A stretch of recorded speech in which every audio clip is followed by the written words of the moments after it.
میرے پیارے دوست اور بزرگوں،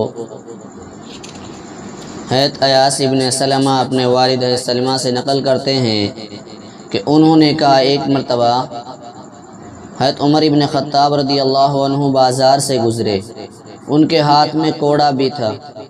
انہوں نے آہستہ سے وہ کوڑا مجھے مارا جو میرے کپڑے کے کنارے کو لگ گیا اور فرمایا راستہ سے ہٹ جاؤ۔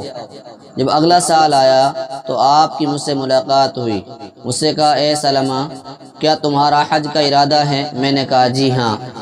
پھر حضرت عمر رضی اللہ عنہ میرا ہاتھ پکڑ کر اپنے گھر لے گئے اور مجھے 600 درہم دیے اور کہا انہیں اپنے سفر حج میں کام میں لے لینا، اور یہ اس ہلکے سے کوڑے کا بدلہ ہے جو میں نے تم کو مارا تھا۔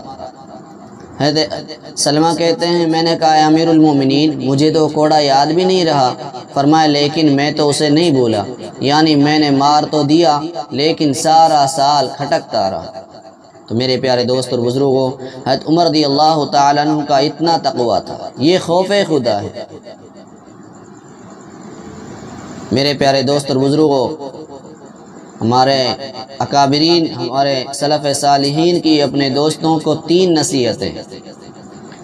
فرمایا جو آدمی آخرت کے کام میں لگ جاتا ہے اللہ تعالیٰ اس کے دنیا کے کاموں کی ذمہ داری لے لیتے ہیں، اور فرمایا جو شخص اپنے باطن کو صحیح کر لے اللہ رب العالمین اس کے ظاہر کو صحیح فرما دیتے ہیں، اور جو اللہ سے اپنا معاملہ صحیح کر لیتا ہے اللہ تعالیٰ اس کے اور مخلوق کے درمیان کے معاملات کو صحیح کر دیتے ہیں۔ اس لیے ہم اللہ رب العالمین کی رضا کے لیے نیک کام کیا کریں، ہر گناہ کے کام کو، ہر برے کام کو اللہ کے خوف سے چھوڑیں، اللہ کی رضا کے لیے چھوڑیں۔ تقوی اسی کا نام ہے کہ اللہ سے نیک کام کرنے پر اچھی امید رکھنا اور گناہ کرتے ہوئے گناہ کرنے سے اللہ سے ڈرتے رہیں۔ اور جو آدمی تقوی اختیار کرتا ہے فرمایا اللہ رب العالمین اس کو اس طرح روزی دیتے ہیں، ایسی جگہ سے روزی دیتے ہیں، روزی کا اس طرح انتظام فرماتے ہیں کہ اس کو خیال بھی کوئی نہیں ہوتا، جہاں اس کا گمان نہیں ہوتا اللہ رب العالمین وہاں سے اس کو روزی کا انتظام فرما دیتے ہیں۔ اس لیے ہم اللہ سے ڈریں۔ اب ہمارے سامنے رمضان کا مہینہ چل رہا ہے، اس مہینے کی قدر کریں، روزے داروں کے افطار کے وقت میں ان کے افطاری کا انتظام کریں۔ حدیث شریف میں آتا ہے جو کسی کا روزہ کھلا دیتا ہے، روزہ کھلواتا ہے، اللہ رب العالمین کو اس کو روزہ رکھنے والے کے برابر ثواب دیتا ہے۔ اب کوئی کسی کے لیے پانی پلا دے، لسی پلا دے، کھجور دے دے، پھل دے دے، ہاں کتنا خرچہ ہوتا ہے، مگر جو آدمی دن بھر روزہ رکھ رہا ہے جس طرح اللہ رب العالمین اس سے خوش ہوتے ہیں اسی طرح روزہ کھلوانے والے سے خوش ہوتے ہیں۔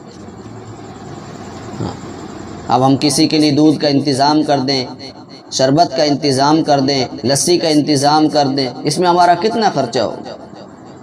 ہاں اور روزہ رکھنے والوں کے انعام میں تو اللہ رب العالمین نے یہ فرما دیا کہ روزہ رکھنے والے کا میں خود اس کا بدلہ ہوں۔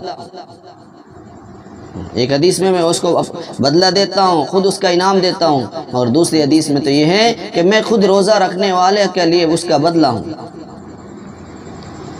ہاں تو میرے پیارے دوست اور بزرگوں، افطار کے وقت میں روزے دار کی دعا قبول ہوتی ہے، روزہ رکھنے والے کی منہ کی بدبو جو ہوتی ہے اللہ تعالیٰ کو مشک سے زیادہ پسندیدہ ہے۔